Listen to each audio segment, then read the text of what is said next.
EMT Podcast, Atención Prehospitalaria, Emergencias y Cuidado Crítico. Bienvenidos. Saludos a todos y bienvenidos a su podcast de atención de urgencias, atención prehospitalaria y medicina crítica, EMT Podcast. Para mí es uno de los podcasts que más he estado esperando desde que iniciamos con las transmisiones periódicas de su podcast. Hoy tengo la fortuna de presentarles y de que hablemos con uno de mis profesores, de los profesores que he tenido más queridos y con quien fundé Emergency Medical Training. Con ustedes, el profesor, conocido también como el profe, Juan Pablo Peña. Hey, profesor, qué alegría tan grande que estés acá y este momento lo esperé por meses y meses. Hola, profesor, qué bacano estar acá. Hola, un saludo para todos también. Y bueno, también un honor por finalmente poder compartir aquí con todos ustedes en el podcast. Vamos a hablar de un tema del que de Juan Pablo muchos hemos sido estudiantes. El profe Juan Pablo puede llevar cerca de 10, 12 años, quizás más, en formación, y uno de los temas en los que la mayoría le pudimos aprender porque hizo un esfuerzo muy grande en buscar mnemotecnias, en buscar formas, en estudiar, en hacer todo lo posible para que lo aprendiéramos, eran los medicamentos que utilizábamos para las secuencias de intubación farmacológicamente asistidas.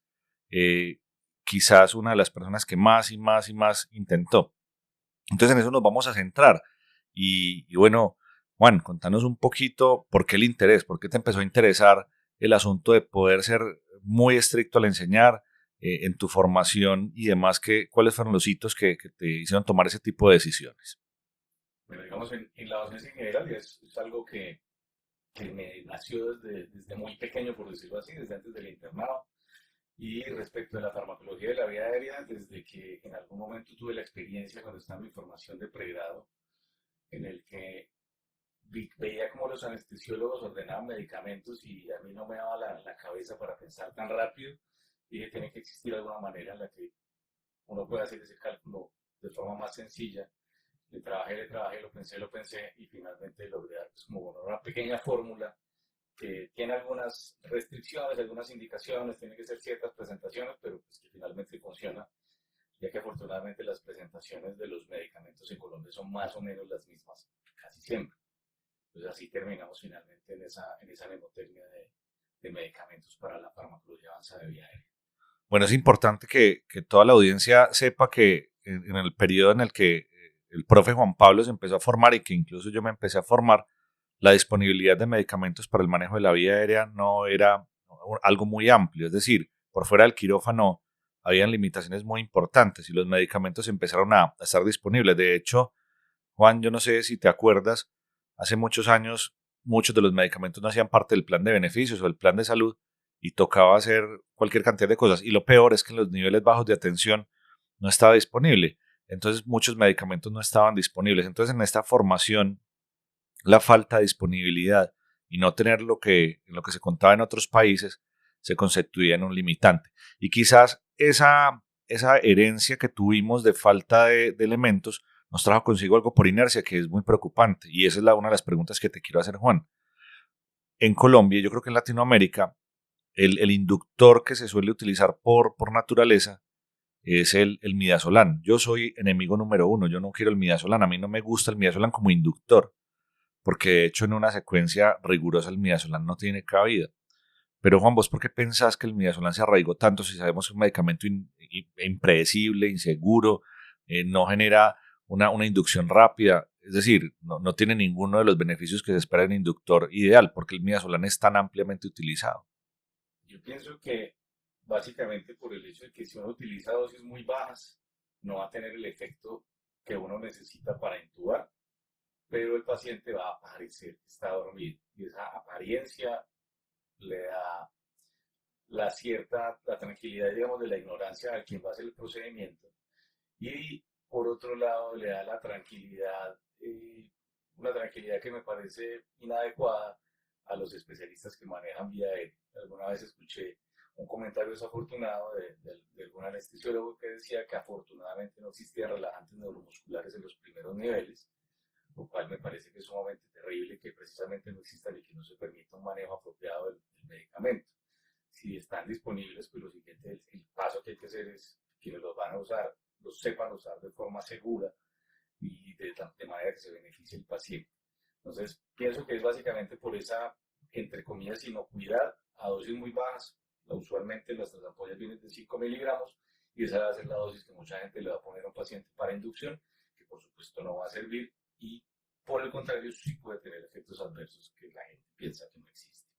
Quizás una de las preocupaciones más amplias que tengo, Juan, y no sé si sea tu preocupación ahora, porque la mía en particular es que ahora somos mucho más conscientes del concepto de la vía aérea difícil funcional. El paciente que está chocado, del paciente que está hipoxémico y no mejora, de lo que tú fuiste testigo cuando trabajaste en un centro de trauma durante tantos años, donde te tocó hacer tantas inducciones en el paciente de trauma y donde yo tengo que decirles que yo aprendí a utilizar etomidato porque Juan Pablo me enseñó.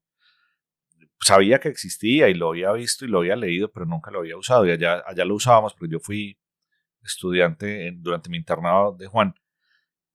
Pero más allá de eso, a mí me preocupa mucho que la secuencia completa, pensando si lo quieren pensar en premedicación o preoptimización, como le quieran llamar, el uso de un inductor y quizás un relajante, la mezcla, el cóctel farmacológico, suele generar una frenada importante de la respuesta simpática. Y en un paciente que se está defendiendo, que tiene una reserva muy baja, casi siempre o muchas veces esa es la puntada final. Entonces, Juan, una cosa que me parece muy, muy, muy tesa. Vos cuando empezaste a darte cuenta de una cosa que lo sabemos todo. Todos leemos las dosis, en UpToDate hay dosis, en todo lado hay dosis, pero los que manejamos la vía aérea con cierta frecuencia sabemos que la inducción es arte. Uno sabe cuánto y para quién. Yo no estoy muy seguro si eso se haya estudiado. Yo sé que hay diferencias poblacionales, pero ¿cómo te empezaste a dar cuenta? Porque sí eras bastante insistente en las dosis, pero también eras un conocedor de que quizás no hay un cóctel perfecto para nadie en particular. Sí, en algún momento tuve que elaborar una presentación sobre inducción de secuencia rápida.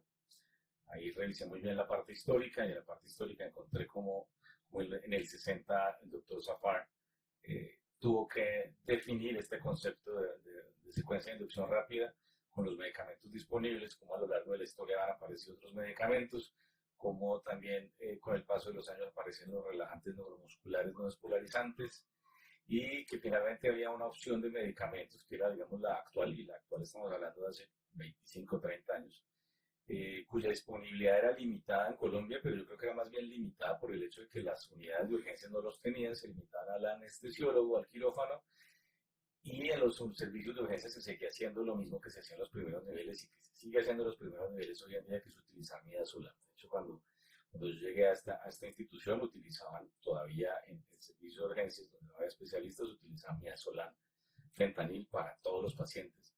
Y la primera vez que yo hablé de utilizar etomidato, ketamina, todo el mundo se sorprendió.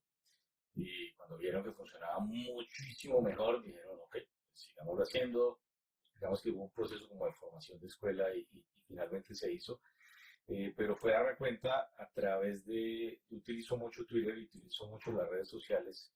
Allí pude conocer todo un movimiento grande de diseminación del conocimiento, que es el movimiento FOMED, y a partir de ellos ver cuáles eran las recomendaciones, las diferencias, los conceptos, el concepto de la hemodinamia previa a la inducción, la elección, digamos, más sabia de los medicamentos y sobre todo la reanimación previa a la intubación, que es un tópico que es sumamente interesante y que definitivamente puede marcar la diferencia de que un paciente termine en paro cardíaco, que es una de las complicaciones más grandes de la intubación, o que todas estas complicaciones puedan ser prevenidas y ojalá evitadas, asociadas a un buen cóctel medicamentoso. A mí me parece que en ese aspecto tienes bastante razón, pero quiero que demos un poquito de orden porque yo sé que muchos de nuestros seguidores y oyentes quieren darle un poquito de estructura mental a la razón por la que nosotros usamos medicamentos para poder acceder a una vía aérea avanzada, no necesariamente a intubar. De repente podría también ser útil para un dispositivo supraglótico. Entonces, Juan, contanos un poquitico de los antecedentes, qué se usa, por qué ese orden, qué se considera y qué se ha considerado actualmente. Hemos hablado mucho de que el nombre no corresponde y no debería ser más usado, que preferimos una secuencia de reanimación para intubación más que una secuencia de intubación rápida, que el RSI está tatuado en la mente, pero como yo le suelo insistir, a mí no me preocupa mucho el nombre, a mí me preocupa mucho que lo que se haga correctamente. Entonces, me gustaría mucho que ilustráramos a varios de nuestros oyentes de por qué hay varios medicamentos, por qué hay un cóctel, por qué solía haber una mezcla y por qué solemos utilizar varios medicamentos y con qué propósito. Bueno, si nos remontamos un poquito a la historia, en el origen se buscaba un medicamento que tuviera la capacidad de pasar al paciente de estar despierto en una cama de cirugía a un plano de anestesia donde no sintiera, no se moviera y tuviera abolidos todos sus reflejos de vía aérea, de modo que se permitiera la intubación o el manejo de la vía aérea y que todo eso no implicara un riesgo grande para el paciente, que permitiera pasar un dispositivo de vía aérea en el menor tiempo posible, de ese modo reduciendo el tiempo de hipoxia y el riesgo de broncoaspiración. Y esa era la tarea que tenían los anestesiólogos en ese momento y nace como eso, nace con pentotal y con succinilcolina, que era lo disponible. A partir de eso, a partir de entender que como nació el concepto, nació en un quirófano y la idea es que entra un paciente vivo, despierto y relativamente estable y se espera que salga vivo y estable. Sin embargo, cuando se empiezan a aplicar ese mismo pensamiento de pasar esas posibilidades de un medicamento inductor a un paciente emergente, pues obviamente nos enfrentamos a escenarios muy diferentes, muy diversos, a pacientes con factores de riesgo también distintos, pacientes con obesidad, pacientes con cuello corto, pacientes con unas vías aéreas anatómicas difíciles, pero también pacientes con estados fisiológicos muy diversos, pacientes en estado posparo, postraumático, sangrando, en choque, con sepsis, con infarto, en los que la sabia elección de lo que se hace antes de exponerlos al inductor y escoger sabiamente el inductor, pues es un momento importante. Entonces, digamos que en el tiempo, a partir del 60 y hasta los 80, 90, lo que vino fue una organización de la estructura de cómo hacerlo. Nacen entonces las famosas PES para orientar como los pasos previos hasta llegar a la intubación. Las PES pues, que no se aplican fácilmente en español. Y finalmente llegamos al concepto actual de la inducción, o la secuencia de inducción con reanimación, donde el paciente debe llegar reanimado antes de llevarlo al cóctel de medicamentos y de intubarlo. Entonces, en esa secuencia, pues lo que primero tenemos es, decidimos qué paciente va a ser intubado y una vez que definimos eso, entendemos que la hipoxia mata, la acidosis mata, la hipovolemia mata y los trastornos hidroelectrolíticos también matan. Y matan es real porque hasta un 18% de pacientes que se intuban de emergencia terminan en paro cardíaco. Y entonces, entendiendo eso, pues sabemos que tenemos que diagnosticarlo previamente y ojalá tratarlo antes de exponerlo a algo tan agresivo como es el periodo de hipoxia y posteriormente la intubación farmacológica. Entonces, en esa preparación, que antes lo llamamos como preparación, donde se hablaban de algunos medicamentos y la postura del paciente, pues ahorita hablamos de reanimarlo, tenerlo muy bien reanimado, desde lo que se refiere a la volemia, desde mejorar la oxigenación y revisar cómo está el estado de ácido base, si necesita transfusión, si necesita vasopresor, y una vez que el paciente esté en un estado de compensación, pasar ahora sí al cóctel farmacológico elegido para ese paciente específico, a la dosis apropiada para ese paciente y con un plan B, un plan C después de todo ese proceso. Bueno, Juan, entonces yo te voy a invitar para que hablemos de cada uno de los pasos, desde la optimización, desde la parte inicial. Yo te cuento que yo vengo preparando, iban como 13 Ps y evidentemente no son fáciles, pero puede ser una buena guía de la que estoy seguro que podemos hablar en otro podcast. Van 13. De que hablemos de los pasos, de los pasos porque también hay cosas muy ciertas y es que muchos de nuestros oyentes esperamos que sea gente de prehospitalaria, urgencias, cuidado crítico. En cuidado crítico las condiciones son muy diferentes. En la unidad de cuidado intensivo tengo algunas posibilidades, tengo un poquito más de manos, puedo planificar, pero en prehospitalaria no, y hay muchos lugares en Latinoamérica donde ahora se está haciendo un manejo activo de la vía aérea, donde se pueden llevar sorpresas. Yo confío en la vía aérea, pero hay que estar muy entrenados, somos muy poquitos, no tenemos medicamentos prellenados. Las posibilidades para rescatarla no son sencillas, la curva no es tan buena, pero bueno, no estamos hablando de eso. Hablemos paso por paso, Juan, y arranquemos por el principio. ¿Qué hay al respecto de tratar de estabilizar? ¿Qué es lo mejor que puedo hacer? Porque para mí uno de los principios fundamentales es que hay mucha gente que no se va a optimizar, pero que no empeore también es ganancia. Entonces arranquemos con ese asunto de hasta cuánto, porque finalmente muchas veces si se toma la decisión de intubar es porque necesito asegurar la vía aérea, o porque tengo un compromiso de oxigenación muy importante, o porque tengo una alteración grave del sensorio y tengo que asegurar la vía aérea porque se han perdido los reflejos protectores de ella. Entonces arranquemos. Muy bien, lo primero sería entonces optimizar el estado hemodinámico. Tenemos presión arterial y perfusión. Optimizar perfusión cerebral y coronaria, de modo que al momento de colocar el laringoscopio y pasar el tubo y asociarlo a otros medicamentos, el paciente no vaya a entrar en un paro cardíaco por una inducción más severa del choque. Allí están los vasopresores de primera línea. Tenemos dos opciones, que es utilizar los push dose presos, vasopresores de inyección directa, que disponibles tenemos en Colombia: adrenalina, fenilefrina o la misma noradrenalina. Eso está pues apenas en estudio, pero hay que tenerlos en mente. Quizá el que más se ha utilizado es la adrenalina diluida, teniendo en cuenta que va a tener sus efectos adversos, que hay que tenerlos muy en mente, y por eso las dosis deben ser muy exactas. Y si hay suficiente tiempo y experiencia, pues empezar una infusión de noradrenalina, de modo que el paciente pueda lograr un estado de perfusión óptimo. La presión arterial óptima, ese va a ser un motivo de debate todavía muy largo. Posiblemente sea llegar a una media de 65, 70, que si es más anciano un poco más alta, pero por lo menos es donde hay más o menos consenso. Y sería eso como lo primero: determinar si el paciente necesita además reposición de volumen y administrar ya sea cristaloides, o si hay disponibilidad de hemoderivados de forma rápida el hemodiderivado, y llevarlo a esa estabilidad fisiológica desde lo hemodinámico. Es decir, mantener una perfusión cerebral y miocárdica lo suficientemente óptima, de modo que el paciente no vaya a entrar en paro cardíaco durante la inducción.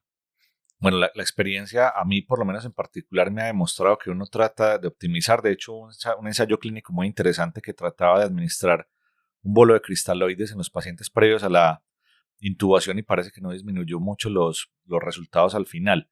Juan, a mí la experiencia me demuestra que las complicaciones suelen ocurrir justo después de la inducción, incluso durante la laringoscopia, el paso del tubo. Adelantarse es una buena medida, pero también es cierto que uno no se puede confiar solamente en los valores que el monitor te provee, especialmente porque la monitoría, cuando no tienes una monitoría de buena calidad, vas a perder rápidamente la señal del pulsoxímetro. La presión arterial para mí sola y por sí sola no es un indicador de perfusión. Por sí sola, evidentemente, uno la tiene que integrar con el color, temperatura de la piel, llenado capilar, etcétera, etcétera. Y uno incluso muchas veces ve presiones más o menos normales y en la laringoscopia encuentra una mucosa absolutamente pálida, que uno ya de entrada sabe que todo va a no salir tan bien. Entonces, ese es el problema. Se han intentado muchas cosas y lo que dice Juan es motivo de debate. ¿Qué tanto tengo que estabilizar a un paciente antes de tratar de intubarlo? Porque muchas veces no van a haber posibilidades de lograrlo. Pero bueno, en la mejor condición hemodinámicamente posible, hay unas escuelas y otras que proponen algunos medicamentos para preoptimizar o para premedicar. Vuelvo y les insisto, el nombre no me preocupa mucho, de acuerdo a donde leas, pero sí hay algunos usos de algunos fármacos. Juana, ¿qué le crees? ¿Qué usas en tu práctica? ¿Qué usaste mucho en tu práctica en esa premedicación? Yo usé por la emergencia, usé mucho adrenalina, epinefrina. Usé mucho adrenalina diluida, usualmente dosis entre 50 y 200 microgramos en bolos rápidos, cada 3 a 5 minutos, hasta que uno logra el objetivo de una presión más o menos constante. Ese fue por velocidad el mejor. Recuerdo que en algún momento en los cursos tuvimos la experiencia con algunos jefes de quirófano preguntándoles cuánto se demoraban en preparar una noradrenalina en condiciones más óptimas, y los tiempos pues a veces son muy largos. Entonces, cuando uno está con poco personal o con nadie más de personal, pues obviamente tiene que optimizar. Pienso que la adrenalina es una muy buena opción, sabiéndolo utilizar, sabiendo preparar la dilución. Me parece que es una muy buena opción, y tuve muy buenos resultados con realmente pocos eventos adversos, o ningún evento adverso realmente reportado, por lo menos en los pacientes que yo tuve. Y a todos esos pacientes les hacemos un seguimiento muy, muy juicioso, muy estricto, y en ningún momento tuvimos un reporte de evento adverso, por lo menos en la casuística personal, que no dice mucho, no dice quizá casi nada, pero por lo menos no pude ver ninguna complicación, y me parece que es una buena opción.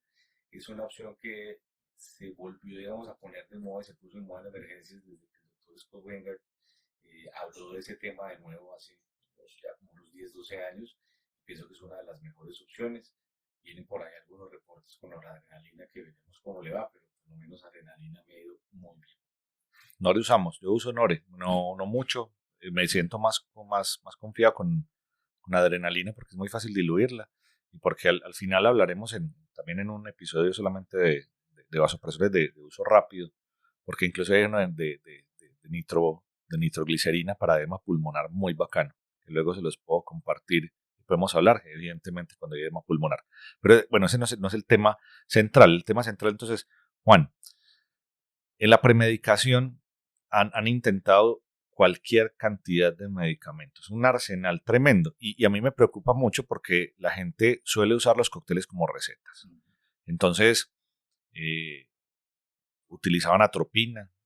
Todos sabemos que la atropina la asociaban cuando se utilizaba ketamina para tratar de tener algún efecto anticialógogo que no tiene ningún sentido, porque el efecto anticialógogo de la atropina se logra por ahí 10 minutos, 20 después de administrada y evidentemente uno arranca a premedicar y luego rápidamente induce. Un opioide fuerte, fenta, remifenta.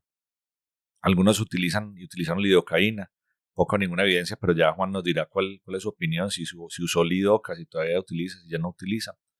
Utilizaron cosas para reemplazar la atropina como el glicopirrolato, utilizaron betabloqueadores como esmolol, han utilizado lo que ustedes se imaginen para tratar de disminuir el impacto hemodinámico de la laringoscopia con poca o ninguna evidencia, con poco o ningún éxito, y cosas incluso como poner metoclopramida para aumentar la velocidad de vaciado gástrico, que no tiene ningún sentido cuando se intuba a alguien con estómago lleno. O sea, un arsenal farmacológico. Juan, ¿qué usaste? ¿Qué te gustaba? ¿Por qué no usaste algunos de ellos? Porque estuviste en una época donde era casi impositivo utilizar lidocaína, especialmente en la lesión cerebral traumática. ¿Cómo te fue con eso durante la formación y durante el ejercicio? Durante la formación en una de las escuelas de trauma que estuve, había un protocolo que tocaba seguir a rajatabla, siempre, todas las veces. Que decía que todo paciente tenía que ponerse la atropina y lidocaína siempre antes de intubarlo, tuviera lo que tuviera. Y de hecho, en ese mismo protocolo, que era una institución muy grande, de tercer nivel, utilizaban en ese momento midazolam como inductor. Era la locura, era una pelea de la vía aérea y realmente los pacientes eran, además de que estaban muy agitados porque obviamente no estaban inducidos, pues la atropina era un caos completo. Cuando tuve la oportunidad de seguirme formando y seguir estudiando, encontré varios estudios en los que mencionaban pues cuál era el uso real de la atropina, el uso actual de la atropina, y básicamente hoy en día está limitado para pacientes menores de un año cuando reciben una segunda dosis de succinilcolina. Entonces, hace muchísimos años no utilizo atropina como parte de un cóctel, digamos que básico o mandatorio en la vía aérea. Por supuesto, cuando está indicada, está indicada. También me tocó la lidocaína y me tocó una época en la que escaseó la lidocaína, entonces nos dimos cuenta que no había ninguna diferencia. Entonces dejamos de utilizar la lidocaína y desde entonces no la utilizo. Y hace ya varios años encontré un estudio en el que comparaba los estudios en los que la lidocaína servía, todos antes del año 85, y los que la lidocaína no servía, todos después del 85, los previos con unos niveles con unas estructuras de diseño metodológico muy malos, los que decían que no servía con un mejor diseño. Entonces finalmente, y después de mirar y mirar y mirar, realmente por lo menos para la vía emergente, no le he encontrado un uso real a la lidocaína, no la suelo utilizar, incluso en pacientes asmáticos, y cuando uno va a revisar la evidencia realmente es muy, muy pobre, y uno está sumando más medicamentos al cóctel. Los opiáceos sí los utilizo, pero los utilizo de forma muy cauta, ya que tuve muchos pacientes, sobre todo de trauma, que respondían con mucha hipotensión al efecto inicial del fentanil, y son esos pacientes de trauma donde uno no quisiera utilizar vasopresores, precisamente para no aumentar el sangrado. Entonces, con el fentanil, que es el que más utilizo, pues utilizo usualmente dosis más bien bajas, salvo que el paciente esté pues realmente hipertenso, como una ACV o un IAM. Y yo creo que ese es como mi límite de medicamentos como adicionales, usuales por lo menos. Sí, absolutamente. Juan, el Instituto Nacional de Salud y Excelencia Clínica del Reino Unido, en sus guías que son muy, muy, muy fuertes y me parece que son muy rigurosas, que son las guías NICE, hace más de 10 años demostró que la lidocaína no tenía ningún uso diferente a disminuir el dolor de la administración del propofol en el quirófano, que es para quizás los que utilizan propofol con más frecuencia, que no hay ninguna evidencia de que disminuya la presión endocraneana o que haga que no aumente tras la laringoscopia y demás. Entonces, hay suficiente evidencia, como tú muy bien lo dices, para no usarla. Utilizar metoclopramida o algún medicamento para aumentar la velocidad de vaciado gástrico no tiene ningún sentido. Más bien prepárese y fórmese haciendo salad, por si va a ocurrir, porque, como dice el doctor Ducanto, de Mesis is the Nemesis, y tiene mucho sentido. Y bueno, incluso hay algo que es bien interesante, y yo sé que vamos a pasar a la inducción, pero quiero antes de eso preguntarte algo. En algunas escuelas se utilizaba, y eso hace parte de la premedicación, algo que se llamaba una secuencia inversa, una precurarinización, o sea, utilizar un poco de un relajante no despolarizante para disminuir las fasciculaciones propias de la succinilcolina. Nosotros estuvimos en un momento donde esa práctica a veces se llevaba a cabo, no en nuestra escuela, nosotros nos formamos en Antioquia, bueno, Juan Pablo también en el Valle, en Colombia. Los que nos escuchan en el resto del continente nos contarán su experiencia, comentarán ahí, pero sí había una práctica donde se administraba un 10%, 20%, 25% de la dosis de un relajante y luego al final se daba succinilcolina para disminuir el riesgo. Y hay otros que cuando utilizaban o tenían relajantes que no tenían una latencia corta, becuronio, pancuronio, cisatracurio, lo ponían en la premedicación.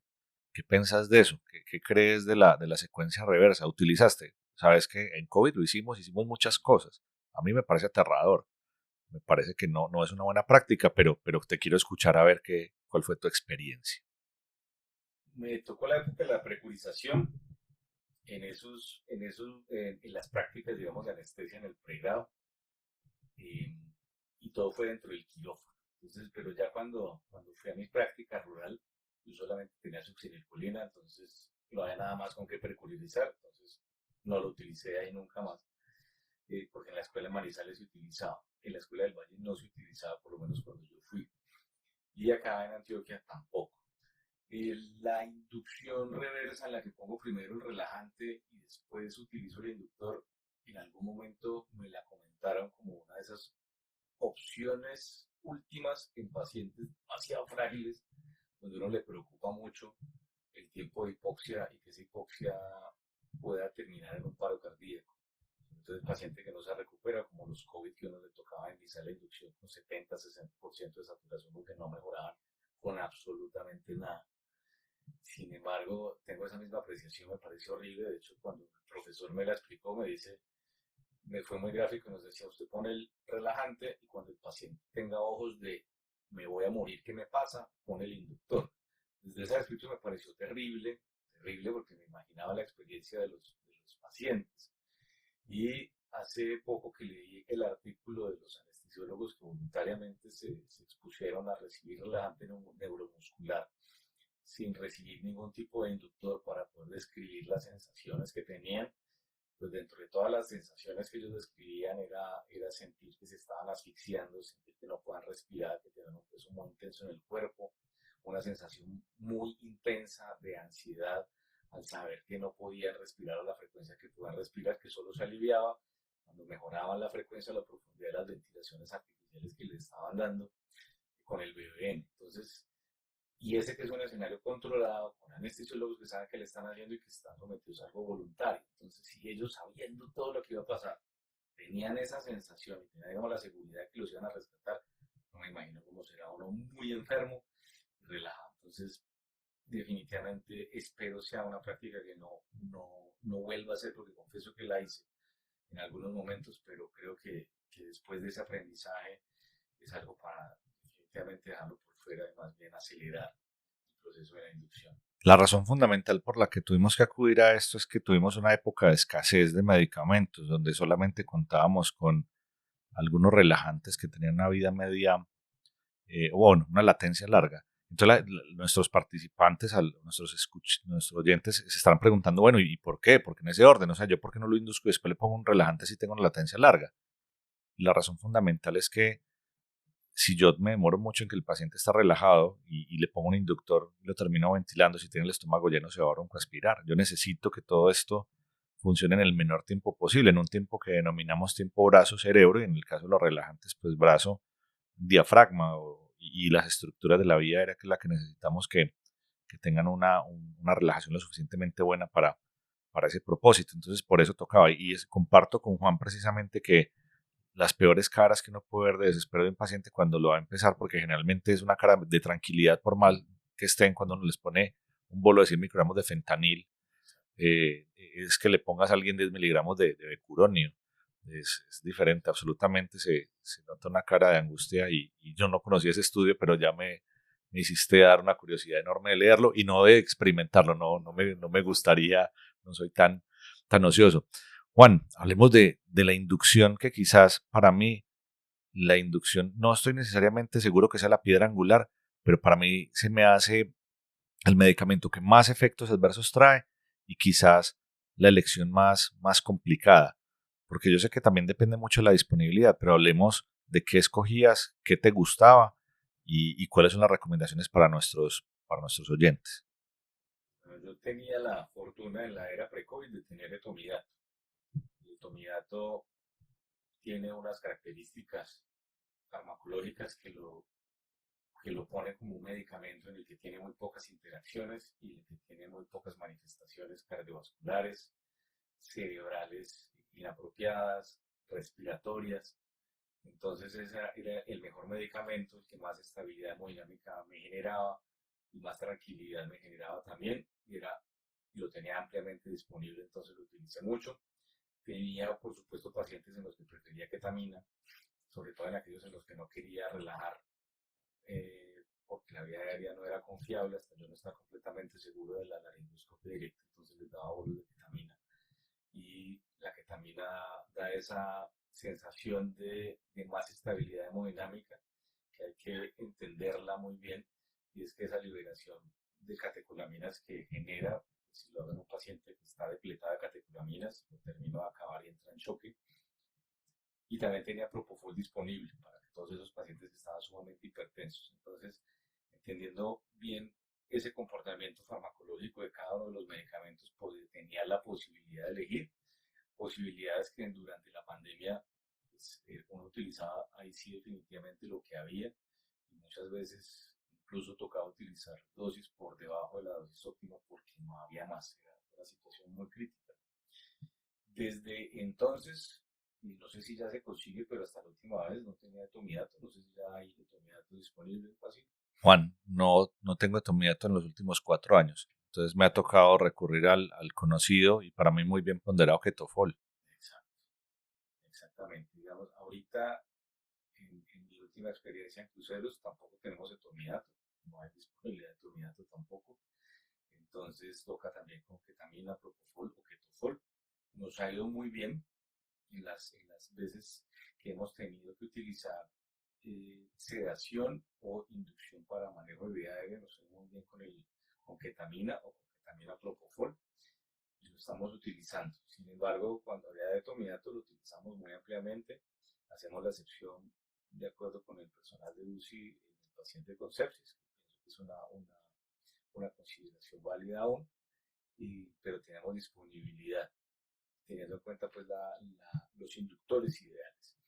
Ahora, cuando no hay más, es donde uno tiene que empezar a pegarse de opciones no adecuadas, pero opciones para poder salir adelante en el manejo de la vía aérea. Pero si yo tuviera que elegir, utilizaría etomidato prácticamente para casi todos mis pacientes, exceptuando el paciente séptico o el paciente con broncoespasmo, en el cual utilizaría posiblemente ketamina, o el paciente que está muy hipertenso y utilizaría propofol.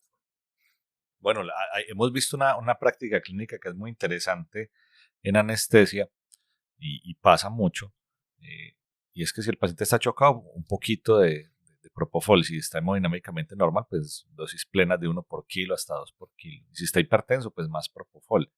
El propofol es un medicamento que, en mi parecer, o en mi experiencia, es un medicamento seguro, predecible. ¿Por qué crees, Juan, que es tan restringido? Que lo restringen tanto, tanto, tanto que las sociedades científicas lo asocian a más complicaciones. Y en mi opinión, es mi opinión y no es ciencia, me parece que el propofol es más seguro que el midazolam, es más predecible por lo menos.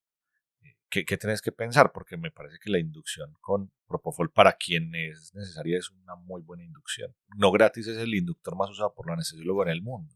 Exactamente, es un gran medicamento y pienso que la mayor limitación o quizás las mayores complicaciones que se han encontrado en la inducción se refieren con la dosis. Allí hay tanto subdosificación como sobredosificación y es ahí donde uno encuentra, por supuesto, todos los eventos adversos. Es decir, que el medicamento no funcionó porque la dosis que utilicé era demasiado bajita, o decir que el medicamento es muy malo porque utilicé una dosis excesivamente alta. Y pienso que es esa dificultad en el proceso, digamos, de la enseñanza, de no facilitar un poco más el cálculo rápido de la dosis que necesita mi paciente, el que permite que muchas veces el paciente reciba dosis subóptimas o dosis o sobredosis cuando utilizamos los inductores, y es ahí donde se vienen las complicaciones. Pero es un gran medicamento el propofol, es un gran medicamento como sedante para procedimientos, es la cosa más espectacular del mundo, y cuando está disponible uno debería pues poder usar. Por supuesto la invitación es para todos, es que son medicamentos, por lo tanto tengo que estudiarlos muy bien, tengo que conocerlos muy bien, tengo que conocer muy bien la dosis y tengo que conocer muy bien cómo calcular la dosis relacionada con el peso para evitar complicaciones de sobredosis o subdosificación. Nosotros poco nunca utilizamos tiopental, aunque estaba disponible. El tiopental para mí es un medicamento peligroso por muchas razones. Impredecible, en mi parecer, las ampollas vienen de 1 gramo liofilizados que se deberían reconstituir, entonces cuando una ampolla está abierta, yo no conozco la concentración exacta, si no fui quien la preparó, que me parece que eso es una desventaja importante porque si yo desconozco los antecedentes de los pacientes o de un paciente que podría tener eh, este error innato del metabolismo que se puede volver mucho más grave que en este momento se me olvida el nombre, seguramente ahorita me acordaré, porfiria, puede desencadenar una crisis de porfiria, pero ha sido una excelente herramienta para los pacientes que están en estatus súper refractario y nos toca manejar la vía aérea. Juan, ¿alcanzaste a utilizar tiopental? ¿Cuál fue tu experiencia cuando te tocó? Yo lo he usado 1 o 2 veces en la vida y una de las veces lo usamos para poder evaluar las características del pentotal. No me pareció inseguro, pero es que estábamos con alguien que lo sabía usar y tenía la confianza y la experiencia, pero yo por lo menos no me siento muy confiado y muy tranquilo con el uso de pentotal. Yo lo utilicé un par de veces, creo que no más de un par de veces, cuando estaba en mi práctica rural, porque era el único inductor distinto al midazolam. Lo utilicé en los pacientes con stroke, que estaban muy hipertensos. Recuerdo que en esa poca experiencia del rural hicimos una mini junta con nosotros rurales, todos igual de inexpertos, y concluimos que íbamos a utilizar la dosis más bajita que decía el libro. Entonces utilizamos, si miramos retrospectivamente, pues realmente utilizamos una subdosis que nos dio el beneficio de un mucho mejor plano de inducción, por supuesto, que el midazolam. Eh, Quizá no tuvimos el efecto que esperamos en la parte de la presión arterial, porque la presión arterial sí no se redujo como quisimos y el paciente hizo un pico hipertensivo, pero digamos que vimos que era muchísimo mejor utilizar un inductor que utilizar midazolam en bolitos y a dosis repetidas, y nos fue mucho mejor. Fueron 2 o 3 veces, creo que no fue más en ese tiempo, y digamos que nos fue bien, pero porque el paciente estaba subdosificado. Juan, tú tenías una mnemotecnia con la que nos enseñaste la mayoría para recordar los nombres de los medicamentos, que es la mnemotecnia de PKT. Y PK aparece por una marca de una tienda de ropa que Ya recordamos, desapareció y ahora es completa. Antes eran las letras, ahora es EPK completa, llamativamente. que era etomidato, propofol, ketamina, tiopental, que era el nombre de los inductores, y a partir de ellos, pues aprenderse la presentación, la dosis y cuál se debería utilizar en cuál momento. Hemos hablado un poco de tomidato, hemos hablado un poco de propofol, hablamos prácticamente muy poco de ketamina, que es un medicamento diferente y quizás para mí uno de los más versátiles, ya un poquito de pentotal, que poco o nada se utiliza y que en el escenario prehospitalario tanto el tiopental como el propofol prácticamente no están disponibles, por lo menos en la mayoría de los países de Latinoamérica en los que he tenido la fortuna de visitar los sistemas de emergencia. En las unidades de cuidado intensivo uno pide lo que considera y en urgencias depende también de la disponibilidad. Entonces, esa mnemotecnia estaba disponible. De la mezcla, que hablamos un poquito ahorita de propofol, ketamina, del ketofol. Juan, ¿qué tanto te gusta? Generalmente es mezclas de 50-50, pero hay mezclas que se utilizan de 0.5 por kilo por cada una o de 1 por kilo por cada una. Eso depende del estado hemodinámico. Hablamos que eso era arte. ¿Qué te gusta? ¿Cómo te gusta usar? O hay algunas personas que ponen una proporción un poco más alta de ketamina que de propofol. ¿Cuál es tu preferencia usando ketofol? Cuando evidentemente se sabe que es un medicamento que es una mezcla bastante segura y bastante versátil. Yo usualmente utilizo 50-50 y la dosis es de 1 miligramo por kilo.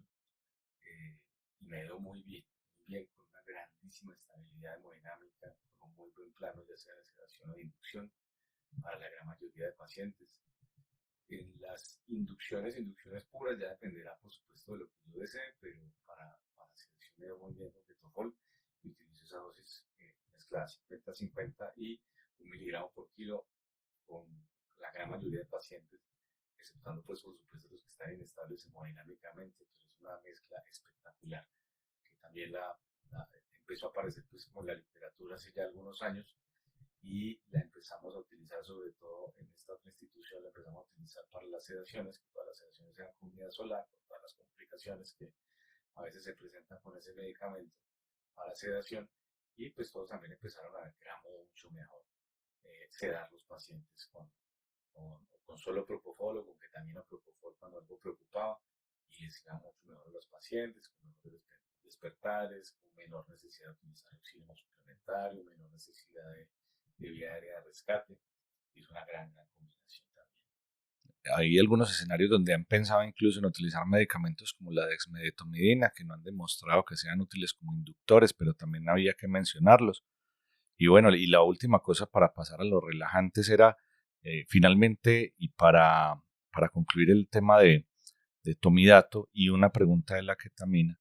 Bueno, el etomidato realmente por inhibición de la 11-beta hidroxilasa es el temor grande porque el eje córtico suprarrenal se puede ver alterado y los pacientes pueden hacer insuficiencia suprarrenal y eso aumenta la mortalidad. Hay algunos estudios que demuestran aumento de la mortalidad y otros que no.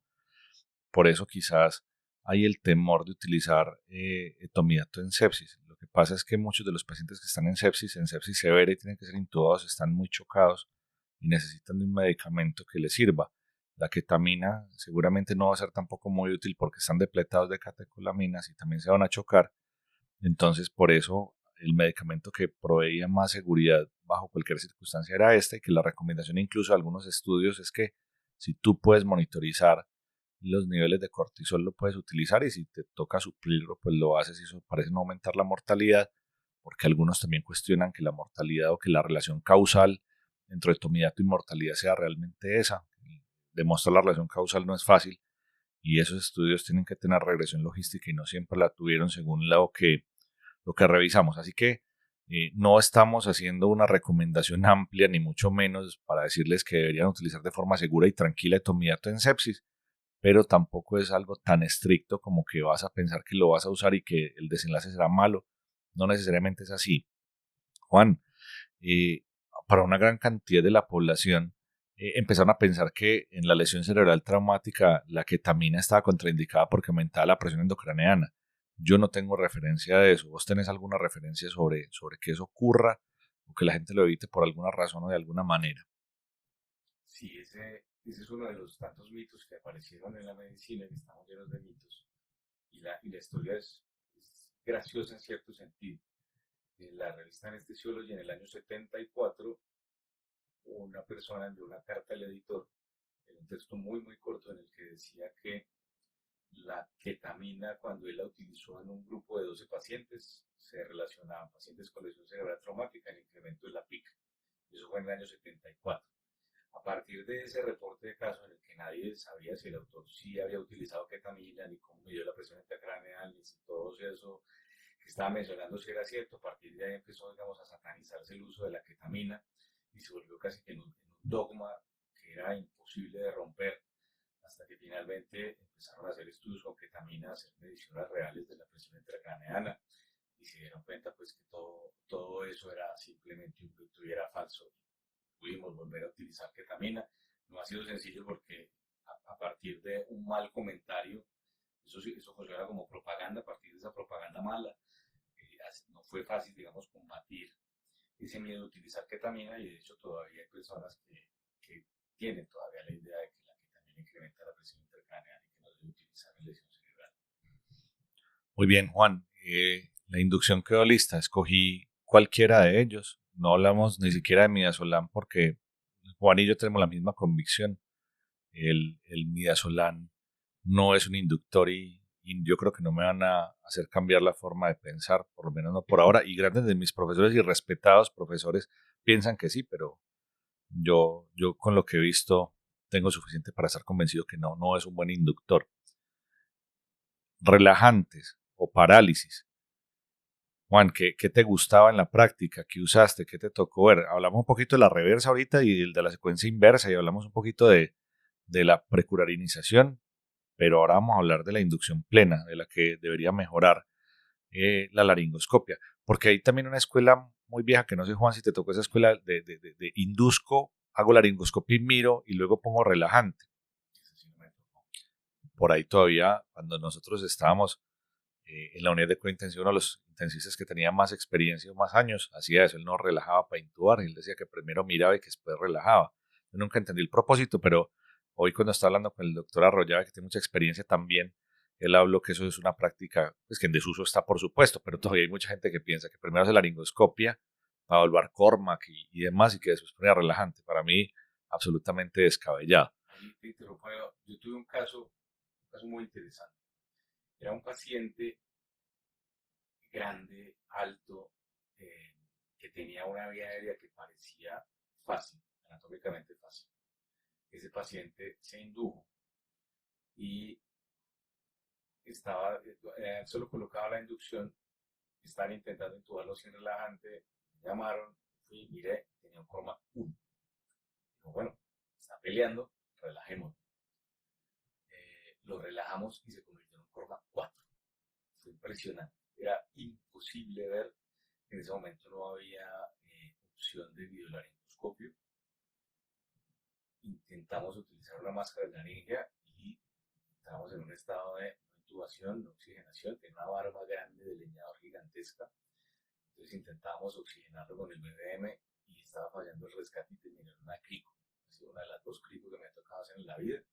Y era un paciente que precisamente va en eso. Entonces, la laringoscopia inicial era un Cormac 1 que cambió a 4 con la relajación y fue imposible. Por la misma persona, Juan.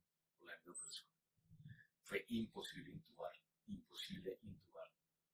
Entonces, por lo menos por ese caso, yo digo, ok, yo puedo verla en un Cormac 1 sin el relajante y eso me puede cambiar completamente después con la relajación. Pues te tengo que contar un caso de hoy, Juan. El caso de hoy, tenemos una paciente en la unidad de cuidado intensivo y es una paciente que tuvo un evento neurovascular hemorrágico intenso, muy, muy importante, gangliobasal grande, y la extubamos y falló en la extubación y tocó reintubarla. Era una mujer que no era obesa, era joven, no tenía ningún predictor de vía aérea difícil, no tenía ningún problema pulmonar, se dejaba ventilar, una preoxigenación sencilla. Y a la hora de hacer la laringoscopia, la cantidad de la inducción no fue la que seleccioné, porque estaba haciendo algo, llegué a intubarla y estaba junto con mi compañero que seleccionó los medicamentos. Y en mi caso en particular, Juan, yo soy muy generoso con el relajante, muy, muy generoso. Generalmente a la mayoría les doy 100 miligramos de rocuronio, pero para ella fueron 50 nomás. Tuve muchos líos para hacer laringoscopia, porque vos sabes que hay otra cosa que compartimos, y es que nos gustan las valvas curvas 4, porque eso lo aprendí de vos y pues porque lo usaba mucho, y eso no es un buen vicio, porque de hecho incluso hay estudios que para la población latina quizás hay más posibilidades de éxito con una valva 3, pero si uno se acostumbra a manejar muy bien una valva 4, me parece que siempre alcanza y que la saca un poco. Pero más allá de eso, tuve serios problemas porque traté con una valva 3 porque ella era una mujer de unos 1,60 aproximadamente y no era capaz de llegar hasta el pliegue glosoepiglótico para poder generar una buena tracción o retracción de la epiglotis y poder exponer mucho la glotis para que me quedara un Cormac 1. Lo mejor que pude, cambiando la valva a una valva 4, llegando hasta el pliegue glosoepiglótico y haciendo una buena tracción, con un Cormac 2B. Eso fue lo mejor que logré. No logré nada más. Y ahora, pues evidentemente, como no hace eso con frecuencia, no es muy difícil, pero una vía aérea que no tenía ningún predictor de dificultad se iba a dificultar solamente o a mi parecer por una subrelajación. Era una relajación mínima, pero yo creo que le faltaban otros 20, 25, 30, 40 miligramos para tener una respuesta adecuada. Entonces, Juan, vos has ido y te ha tocado utilizar desde becuronio, porque para que acá en Colombia incluso el becuronio es un medicamento bastante común, porque es un medicamento que no necesita cadena de frío, viene leofilizado y está disponible, entonces por eso lo utilizan. Tener rocuronio, succinilcolina, que tienen que estar refrigerados, lo convierte en un reto. Entonces, con respecto a la relajación, ¿cuáles son tus prácticas preferidas? ¿Qué elegís? ¿Qué te gusta? ¿Cómo lo haces? Yo prefiero el rocuronio. Alguna vez yo utilizaba de forma indiferente succinilcolina o rocuronio.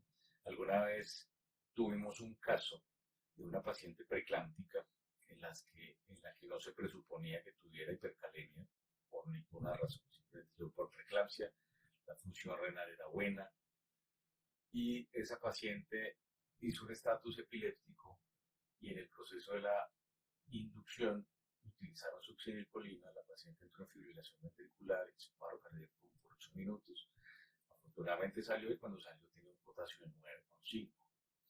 Entonces hicimos una revisión de literatura de por qué pudo haber tenido esa hipercalemia tan súbita y encontramos no una evidencia firme, porque obviamente nadie va a exponer pacientes a que hagan hipercalemia por succinilcolina, pero aprendimos que en pacientes susceptibles, y eso incluye pacientes con sepsis, pacientes con preeclampsia, otras enfermedades críticas, el uso de succinilcolina, incluso dosis terapéuticas de la forma de la inducción, puede subir la calemia total entre 3 o 3,5 la basal, es decir, que puede pasar fácilmente si el potasio está en 4,5, puede llegar a 9 súbitamente y el paciente entrar en una fibrilación ventricular. Entonces, a partir de ese punto, decidí cambiarme a rocuronio, investigué mucho sobre rocuronio, sobre su seguridad, sobre su latencia y sobre todo por la dosis equivalente a succinilcolina. Y a partir de ahí empecé a utilizar dosis equivalentes de rocuronio para todos los pacientes. Utilizaba usualmente hasta ese punto una dosis de entre 1 y 1,2 miligramos por kilo y cuando me daba el cálculo del peso le sumaba unos 5 miligramos más o 10 miligramos más, de modo que no me fuera a quedar corto. Y a medida que fui viendo que no había otros efectos adversos asociados al rocuronio, sino que se prolongaba mucho más la relajación, pues empecé a utilizar dosis más altas y en la pandemia aprendimos que uno puede utilizar dosis de 1,5 miligramos de rocuronio sin mayores inconvenientes. Entonces soy un fan número 1 del rocuronio. En el trabajo en el que estoy ahorita no tengo rocuronio. Entonces tengo succinilcolina, que pasa a ser ahora mi primera elección, con muchos casos contados en los cuales no lo utilizaré. Y tengo mi otra opción, que es el becuronio. Entonces con el becuronio tiene el problema de que la inicio es muy tarde, muy tarde, muy tarde. Pero pues no hay más. Entonces posiblemente en esos casos lo que me ha tocado hacer algunas veces es utilizar el becuronio a la dosis máxima que puedo utilizarlo, de modo que pueda tener un cierto tiempo para que empiece a actuar y ponerle por ahí. Para muchos los relajantes no suelen tener problemas desde el punto de vista hemodinámico. Ustedes saben muy bien que los relajantes se dividen en despolarizantes y no despolarizantes. El despolarizante por naturaleza es la succinilcolina y el suxametonio. Y los no despolarizantes, el resto, los que hay disponibles, que a su vez se dividen en benzoquinolinas y esteroideos. Pero sí es importante que sepamos que algunos de ellos sí son muy potentes liberadores de histamina y quizás también pueden generar algo de vasodilatación y contribuir adicionalmente en dosis generosas a algo de vasodilatación y hay que tenerlo en consideración. Pero vuelvo y les insisto, en mi práctica clínica yo soy muy amplio con las dosis de rocuronio, que es el que más utilizo. La succinilcolina quizás solamente la tengo reservada para el paciente que llega, en el que estoy absolutamente seguro que tiene el estómago lleno, absolutamente seguro, y no lo quiero ventilar. Evidentemente la secuencia, por antonomasia de secuencia rápida, donde quiero la latencia más corta posible. Pero también te cuento, Juan, y no debería, pues no tengo ningún conflicto de interés para hablar de marcas, pero la molécula original de succinilcolina comparada con las moléculas genéricas, para no hablar de marcas, la diferencia es brutal, Juan, es brutal. Brutal, o sea, se comporta una succinilcolina que no sea de marca, se comporta casi como un becurone, o sea, es muy malita. Los pacientes se demoran mucho en fascicular, porque no, cuando utilizaba la molécula original, básicamente lo estás poniendo y el paciente está empezando a fascicular muy rápidamente, y eso no ocurre ni con intensidad, ni nada, y no, incluso haciendo laringoscopia veía como hasta el paladar fasciculaba. No es algo que yo volví a experimentar, porque la disponibilidad de la molécula original que usamos, un frasco blanco, una tapa roja, no lo volvimos a tener disponible, por lo menos en mi centro, en el centro donde trabajo. No sé, Juancho, si vos tenés en el barco la molécula original, me imagino que de pronto sí. Tenemos genéricos también. Traje una ampolla de muestra y es genérica. El original no lo volví a ver hace muchísimo tiempo. Desde que hubo una escasez de la molécula original, hace ya como unos 7 años, en los que empezaron a traer succimetonio indio. Después de eso, no volví a ver la molécula original, desafortunadamente. Y con succinilcolina me ocurrió algo muy particular. Es que en algún paciente alguna vez utilizamos rocuronio para la inducción. Se le colocó el inductor y en el momento de utilización de relajante se dañó la vena. Entonces se extravasó el rocuronio, no le alcanzaron a pasar sino como 1 centímetro nomás, o sea, 10 miligramos, y el paciente ya estaba inducido. Entonces tocó hacer la relajación de rescate con succinilcolina intramuscular. ¿Qué medicamento me va a tener un efecto muy rápido? Succinilcolina y la vía intramuscular. No lo había pensado, Juan. Eso es una posibilidad, porque quizás una de las cosas con las que soy más obsesivo, compulsivo, cuando voy a iniciar una secuencia farmacológicamente asistida, es que se verifiquen las vías, porque no me sirve una. Debería tener un par de vías, porque en COVID nos pasó muchas veces. Empezamos la inducción y el paciente no le pegaba, y claro, nos damos cuenta era que extravasaba, porque los intubamos y después les poníamos el central. Entonces, eso nos pasó muchas veces. Juan, qué conversación tan bacana, mano. Yo me siento muy, muy contento por eso. Juan está con nosotros un periodo acá, mientras se vuelve y se embarca más o menos en 1 mes y medio, y voló a comprometer de una vez con un par de podcasts más antes de que se vaya, porque conversar con Juan es una cosa fantástica. Juan, ¿de qué crees que hablemos la próxima o las próximas veces que nos encontremos, para que la gente se empiece a programar y empiece a pensar a ver de qué nos va a escuchar hablando? ¿Qué te gustaría que habláramos? ¿Qué estás pensando? ¿Qué estás planificando? Yo un tema muy interesante que lo tocamos hoy podría ser el de vasopresores de pasos rápidos, push dose pressors. Revisar un poco lo que hay, revisar un poco la evidencia que existe, cuáles son las dosis recomendadas. Pienso que es un tema que es muy interesante y sobre todo salvador de vidas y de momentos para todos los que practicamos la atención de cuidado clínico. Va, listo, agendada. Y hay uno que me encanta de Juan, porque Juan tiene una cosa que le he aprendido mucho. Juan es un tipo obsesivo por la historia, le encanta la historia. Y nosotros tenemos la misma pasión por la reanimación. No estoy seguro si para esta vez, pero la promesa es que con Juan nos vamos a entrar a hablar de la historia de la reanimación cardiopulmonar. Vamos a hablar de la historia y de los detalles y de las historias no contadas de la reanimación cardiopulmonar, que sería un podcast que me parecería una cosa fantástica. Y bueno, créanme que cada vez que tenga la posibilidad de grabar con Juan, lo voy a hacer, porque para mí es un placer.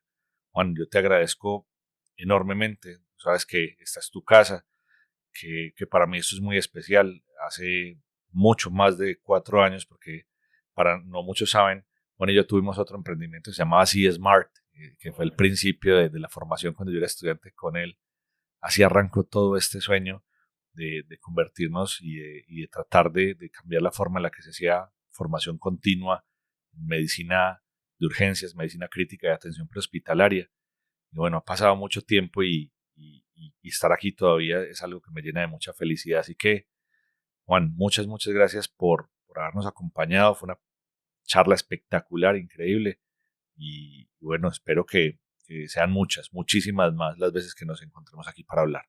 Vale, encantado como siempre, encantado de poder compartir un poco de las experiencias que hemos tenido en la vida, encantado de estar en la casa hablando en este podcast y bueno, esperamos que nos sigan, que se suscriban, que lo compartan en todos sus grupos, compártanselo también a sus tías para que todas ellas escuchen todo el contenido de nuestros podcasts y puedan instruirse mucho más en estos temas apasionantes de la medicina crítica, el trauma y la emergencia. Sin más, nos encontramos en nuestro próximo capítulo de EMT Podcast. EMT, el poder de salvar vidas.